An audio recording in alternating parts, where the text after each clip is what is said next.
Breaking news. Musi నది ప్రక్షాళన దిశగా తెలంగాణ గవర్నమెంట్ అడుగులు వేస్తోంది. తాజాగా రాజేంద్ర నగర్ నియోజకవర్గ పరిధిలో భూసేకరణకు సంబంధించి నోటిఫికేషన్స్ విడుదల చేసింది. ముఖ్యంగా కిస్మత్పుర దర్గా డివిజన్స్ లో భూసేకరణ ప్రక్రియ అధికారులు వేగవంతం చేశారు. మూసీ బండ్ కింద 500 మీటర్ల పరిధిలో ఇకపై ఎలాంటి కొత్త నిర్మాణాలకు తావులేదని అధికారులు స్పష్టం చేస్తున్నారు.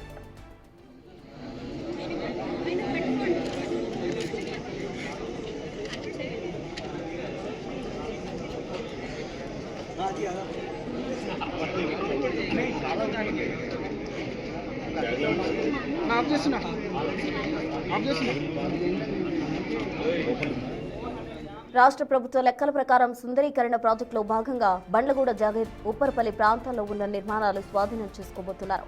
చర్చనీయాంశంగా మారిన మధు పార్క్ రిడ్జ్ అపార్ట్మెంట్ వ్యవహారంపై కూడా క్లారిటీ ఇచ్చారు. 2004లో బఫర్ జోన్ 12 మీటర్లు ఉంటే 2012 నాటికి అది 50 మీటర్లకు పెరిగింది. ఈలోపే అనుమతులు పొంది కట్టినప్పటికీ ఇప్పుడు అది బఫర్ జోన్ పరిధిలో ఉండడంతో ప్రభుత్వం దానిని స్వాధీనం చేసుకున్నది.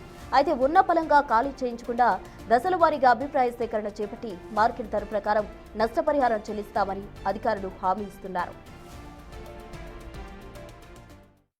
మండల్లో కిస్మత్పూర్ విలేజ్ అండ్ దర్గా ఖలీజ్ఖాన్ గ్రామాలలో భూసేకరణ చేయడానికి ప్రాథమిక నోటిఫికేషన్ ఇవ్వడం జరిగింది.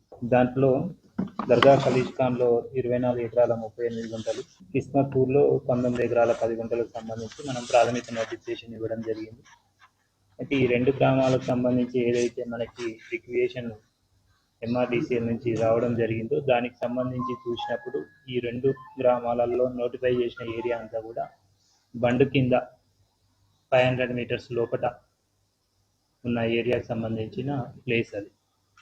So as per existing rules ప్రకారము బండ్ కింద 500 మీటర్ల లోపు కన్స్ట్రక్షన్స్ ప్రొహిబిటెడ్ ఏరియా అది. భవిష్యత్తులో కానీ ఇప్పుడున్న రూల్స్ ప్రకారం కానీ అక్కడ ఎలాంటి నిర్మాణాలు చేయడానికి అవకాశం లేదు. అంతేకాకుండా మనము బండ్లగూడ జాగీర్ అలాగే ఉప్పర్పల్లి హైదర్గూడలో కూడా మనము ఒక 42 ఎకరాలకి ప్రాథమిక నోటిఫికేషన్ ఇవ్వడం జరిగింది. ముఖ్యంగా దీంట్లో బండ్లగూడ జాగీర్కి సంబంధించి మధు రిడ్జ్ పార్క్ సంబంధించి వాళ్ళకి 6.5 ఎకరాల వరకు అపార్ట్మెంట్స్ నిర్మాణంలో ఉండి దాదాపు 425 ఫ్లాట్స్ కూడా అందులో ఉన్నాయి. దానికి సంబంధించి వెరిఫై చేసినప్పుడు దాదాపు వారికి ఉన్న 6.5 ఎకరాలలో 2.5 ఎకరాల పైబడి కూడా 50 మీటర్ బఫర్ జోన్లో వస్తుంది. దాదాపు 30 నుంచి 40% ఫ్లాట్స్ బఫర్ జోన్లో ఉన్నాయి. గతంలో వారు కన్స్ట్రక్షన్ చేసినప్పుడు అనుమతుల మేరకే కన్స్ట్రక్షన్ చేసి దాంట్లో నిర్మాణం కంప్లీట్ చేసినామని చెప్పేసి చెప్పడం జరిగింది. ఆ రోజుల్లో అనుమతులు కూడా తీసుకున్నామని కూడా చెప్పడం జరిగింది. అయినప్పటికీ ప్రభుత్వము బఫర్ జోన్లో ఉన్నాయని కానీ ఇతరత్ర నిబంధనలకు విరుద్ధంగా ఉన్నాయని కానీ ఎక్కడ కూడా ప్రభుత్వం తరఫున ఇబ్బంది పెట్టడం లేదు.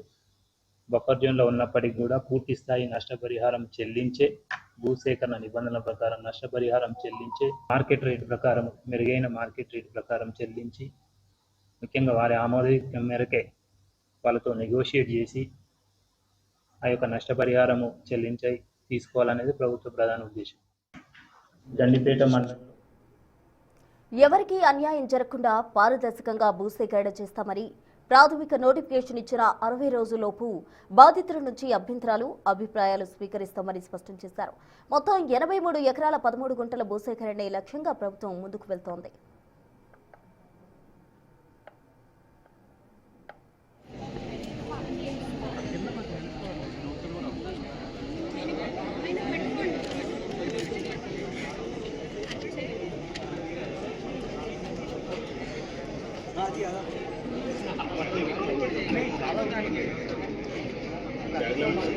आप చేస్తున్నా